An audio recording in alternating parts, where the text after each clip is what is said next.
السلام علیکم every one. تو کیسے ہیں آپ سب؟ امید کرتی ہوں میں کہ آپ خیریت سے ہوں گے، اور الحمدللہ میں بھی یہاں پر ٹھیک ہوں، اور دعا کرتی ہوں کہ اللہ تعالیٰ آپ کی زندگی میں ڈھیر ساری خوشیاں لے کر آئے اور آپ کی ساری پریشانیوں کو دور کرے. آمین ثم آمین. تو جو والدین کا ہے وہ ہمارے اسلام میں بہت بڑا حقوق ہے، بہت بڑا فرض ہے، اور جو ہمیں اپنے پیرنٹس کی بہت عزت کرنی چاہیے، رسپیکٹ کرنی چاہیے، کیونکہ ہمارے پیرنٹس جو ہے وہ ہمارے لیے بہت کچھ سیکریفائس کرتے ہیں، اور بہت کچھ انہوں نے ہمیں نئی زندگی دی ہے، تو وہ ہمارے لیے بہت زیادہ امپورٹنٹ رکھتے ہیں. اور ماں کے قدموں کے نیچے جو ہے وہ جنت ہوتی ہے، اور باپ جو ہے وہ ہمارے جنت کا دروازہ ہوتا ہے. یہ ہمیں سب کو اچھی طرح سے پتہ ہے. تو جتنا ہو سکے آپ اپنے پیرنٹس کی عزت کریے. اگر آپ کے پیرنٹس آپ سے خوش رہیں گے، آپ کے والدین آپ سے خوش رہیں گے، تو اللہ تعالیٰ بھی خوش رہے گا آپ سے. اللہ تعالیٰ بہت خوش رہے گا اگر آپ کے پیرنٹس آپ سے بہت خوش رہیں گے تو. کیونکہ اللہ تعالیٰ کہتا ہے کہ ماں جو ہے، ماں کا جو مرتبہ ہے بہت بڑا مرتبہ ہے. ماں باپ کا بہت بڑا مرتبہ بتایا گیا ہمارے اسلام میں. تو آپ لوگ پلیز ایسا مت کریے. میں نے بہت لوگوں کو ایسا دیکھا ہے کہ اپنے پیرنٹس کو گالی گلوچ بھی کرتے ہیں، ہاتھ بھی اٹھاتے ہیں. تو یہ بہت بہت غلط بات ہے. آج کل کی بہت سی جنریشن کو میں نے ایسا دیکھا ہے کہ بہت ایک دم بے ادبی سے پیش آتے ہیں وہ اپنے پیرنٹس کے ساتھ. پلٹ کر جواب دے دیتے ہیں، کچھ بھی کہہ دیتے ہیں.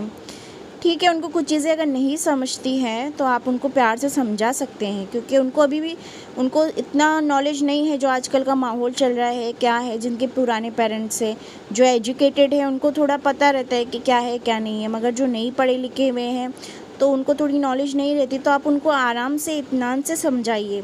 یا پھر آپ کے پیرنٹس اگر کہیں غلط ہوتے ہیں تو بھی آپ ان کو سمجھائیے. ایسا نہیں کہ وہ ہر وقت آپ کے پیرنٹس ہر جگہ صحیح ہو سکتا ہے ان سے بھی غلطیاں ہوتی ہوگی، کیونکہ سب انسان ہیں، کہیں نہ کہیں ہوتی ہے غلطی.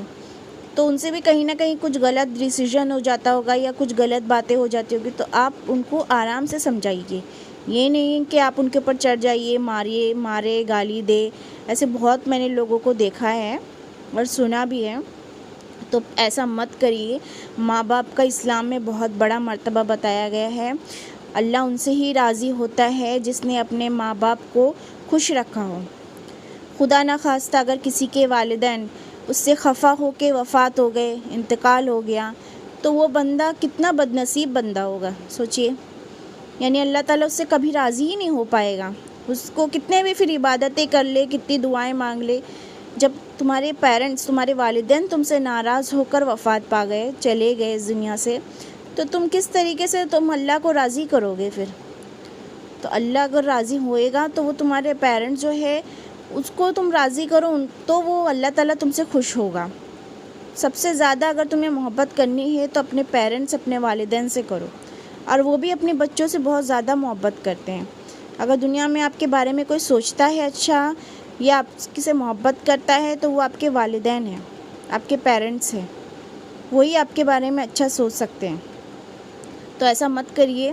اپنے پیرنٹس کو زیادہ سے زیادہ عزت دیجیے اور ان کی بات سنیے. وہ کیا کہنا چاہتے ہیں، وہ ہمیشہ اپنے بچوں کی بھلائی اور اچھائی ہی سوچتے ہیں.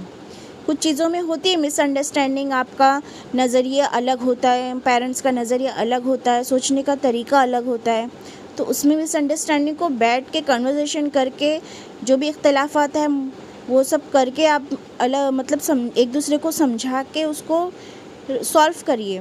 اپنے پیرنٹس کو بتائیے کہ نہیں اس طریقے سے ایسا کریں گے تو ایسا ہوگا. ان کو بھی سمجھائیے بات کو. اگر آپ کوئی چیز کا ڈیسیجن لے رہے ہیں تو آپ ان کو اس میں انوالو کریے. بہت لوگ ایسے رہتے ہیں، کچھ ڈیسیجن لے لیتے ہیں، کچھ خریدنا یا پھر کچھ کرنا، تو ارے میرے ابا کو کون بولے گا، ارے میری امی کو کون کہے گا. ایسا نہیں کرنا ہے. ان کو بھی ایسا لگے گا نا کہ ہمارا بچہ ہم کو عزت دے رہا ہے یا ہماری بچی ہم کو عزت دے رہی ہے. تو اپنے پیرنٹس کو جو ہے وہ ہر چیز میں آپ آگے رکھیے. ہر کوئی چیز اگر آپ بات کرنا ہے، ہاں کچھ ٹینشن والی بات ہے تو آپ ان کو نہیں بتا رہے ہو، وہ الگ بات ہے.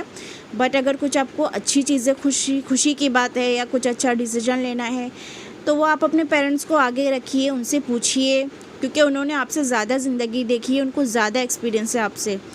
ان کو پتہ ہے کیا غلط ہوگا، کیا صحیح ہوگا. تو آپ ان سے ہر ایک چیز سوچ سمجھ کے پوچھ کے کام کریے. ایک واقعہ ہے تو بہت سے لوگوں کو پتہ ہوگا، مگر میں ابھی یہاں پہ تھوڑا سا شارٹ میں بتاتی ہوں. ایک بار جو ہے حضرت موسیٰ علیہ السلام نے جو ہے وہ اللہ تعالیٰ سے پوچھا کہ میرے جو جنت میں ہے وہ ساتھی کون رہے گا؟ تو اللہ تعالیٰ نے بتایا انہیں کہ کسائی یعنی گوشت کاٹنے والا جو ہے وہ تمہارا ساتھی رہے گا۔ تو وہ پریشان ہو گئے کہ آخر ایسا کیوں کہ کوئی متحز پرہیزگار آدمی نہیں اور ایک گوشت کاٹنے والا۔ انہوں نے اس کی دکان پر گئے، انہوں نے دیکھا کہ وہ اس آدمی نے روزمرہ کی طرح اپنے کام کو انجام دیا اور اس کے بعد وہ تھوڑے سے گوشت کے ٹکڑے لے کر اپنے گھر پر چلا گیا۔ حضرت موسیٰ علیہ السلام اس کے پیچھے گئے اور اس کے گھر کے باہر کھڑے رہ کے دیکھ رہے تھے۔ تو اس آدمی نے جو ہے وہ گوشت کو پکایا، روٹی پتلیاں پکایا اور اس کے بعد اس کو وہ چورا کر کے ایک عورت کو اپنی گود میں اٹھا کے اور اس کو کھلانے لگا۔ اور وہ کھلانے کے بعد اس کے بعد وہ عورت ان کے کان میں اپنے بیٹے کے مطلب وہ کان میں کچھ کہنے لگی۔ تو حضرت موسیٰ علیہ السلام نے پوچھا اس کسائی سے کہ آخر یہ عورت ہے کون؟ تو اس بندے نے بتایا کہ یہ میری ماں ہے۔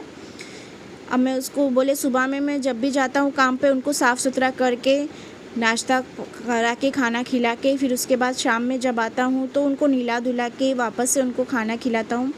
اور وہ ہمیشہ بولے ایسے ہی بولتے رہتی ہے، بڑبڑاتے رہتی ہے۔ تو بولے کیا کہتی ہے وہ؟ بولے وہ یہی کہتی ہے کہ جا اللہ تعالیٰ تجھے موسیٰ علیہ السلام کا جنت میں ساتھی رکھے۔ یعنی سوچے وہ ماں کی دعا، یعنی اس بچے نے اس قدر اللہ تعالیٰ کا دل جیت لیا اور اس ماں کی دعا کو قبول کر لیا۔ بس حضرت موسیٰ علیہ السلام وہیں پہ بس بولے میں سمجھ گیا۔ یعنی اتنا وہ بندہ کچھ عبادت گاہ والا نہیں تھا، نہ عبادت کرتا تھا، نہ موسیٰ علیہ السلام کہاں اور اس کا کہاں، ہم دونوں میں کمپیریزن نہیں کر سکتے، وہ ہمارے نبی تھے۔ لیکن سوچئے کہ اس ماں کی دعا نے، کیونکہ اس ماں کے لیے اس آدمی نے، اس کے بیٹے نے اس کے لیے اتنا مطلب کام انجام دیا، جو اس کا فرض تھا وہ انجام دیا، جس کی وجہ سے اس کی ماں کی دعا جو ہے وہ اس کے کام آ گئی اور وہ حضرت موسیٰ علیہ السلام کا جنت میں ساتھی بن گیا۔ سبحان اللہ۔ یعنی سوچئے ماں باپ کی دعا آپ کے لیے کتنی امپورٹنٹ رکھتی ہے۔ میں نے بہت سے ایسے لوگوں کو دیکھا ہے سکسیس ہوتے ہوئے جن کے پاس ماں باپ کی دعا ہوتی ہے۔ جب تک آپ اپنے ماں باپ کو خوش نہیں رکھو گے، ان کو خوش نہیں رکھو گے تو آپ زندگی میں سکسیسفل نہیں بن سکتے۔ آپ ان کو خوش رکھیے، ان کے لیے پہلے سوچئے۔ اگر آپ کے پاس کچھ پیسے ہیں تو پہلے ان کے بارے میں سوچئے، ان سے محبت، پیسے بھی نہیں ہے تو ایک دلی محبت، ایک رسپیکٹ، ایک عزت، ایک کیئر جو ہوتی ہے وہ آپ ان کو دیجیے۔ ضروری نہیں پیسے سے ہر چیز دی جاتی ہے، ایک جو محبت ہوتی ہے، ایک رسپیکٹ ہوتی ہے وہ ان کو دیجیے، ان سے محبت کریے۔ تو پلیز اپنے والدین ماں باپ کو بہت پیار دیجیے، عزت سے ان کے ساتھ پیش آئیے، نہ کہ وہ تمہیں کچھ کہہ رہے ہیں تو اس کا غلط مطلب اٹھا کر ان کو کچھ بھی سنا دو یا کچھ بھی بول دو، ایسا مت کریے۔ اور میرے چینل کو پلیز سبسکرائب کریے، لائک کریے، شیئر کریے، کمنٹ کریے، اور آپ لوگوں کا سپورٹ چاہیے۔ ایسے ہی آپ میرے ساتھ جڑے رہیے، ایسی ہی ویڈیو میں آپ کے لیے لے کر آتی رہوں گی۔ تب تک کے لیے اللہ حافظ۔